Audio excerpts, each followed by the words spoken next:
রোববার জেরুজালেমে সংবাদ সম্মেলনে ইসরায়েলের প্রধানমন্ত্রী নেতানিয়াহু জানান, গাজার ৭৫% এলাকা এখন ইসরায়েলের নিয়ন্ত্রণে। বাকি ২৫%, বিশেষত গাজা সিটি ও শরণার্থী শিবিরগুলো এখনও হামাসের নিয়ন্ত্রণে রয়েছে।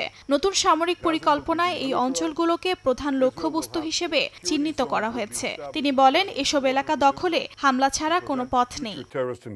গাজা দখল নয়, বরং মুক্তি দেওয়াই লক্ষ্য বলে দাবি করেন নেতানিয়াহু। তার পরিকল্পনায় গাজার নিরাপত্তা নিয়ন্ত্রণ থাকবে ইসরায়েলের হাতে, তবে শাসনভার দেয়া হবে এক অ-ইসরায়েলি বেসামরিক প্রশাসনের কাছে, যা হামাস বা ফিলিস্তিন কর্তৃপক্ষের সঙ্গে কোনোভাবেই সংশ্লিষ্ট হবে না। তিনি বলেন, বেসামরিকদের সরিয়ে নেয়ার জন্য নিরাপদ করিডোর তৈরি করা হবে এবং সেখানকার ত্রাণকেন্দ্রে খাদ্য, পানি ও স্বাস্থ্যসেবা দেয়া হবে।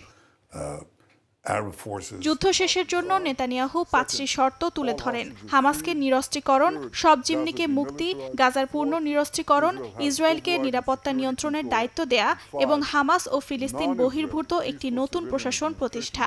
তিনি বলেন, হামাস যদি এখনই অস্ত্র ফেলে ও জিম্মিদের মুক্তি দেয়, যুদ্ধ তাৎক্ষণিকভাবে থেমে যাবে। এদিকে মানবিক সংকটের দায়ও হামাসের ঘাড়ে চাপান নেতানিয়াহু। তার দাবি, গোষ্ঠীটি বেসামরিকদের ঢাল হিসেবে ব্যবহার করছে এবং ত্রাণ চুরি করছে।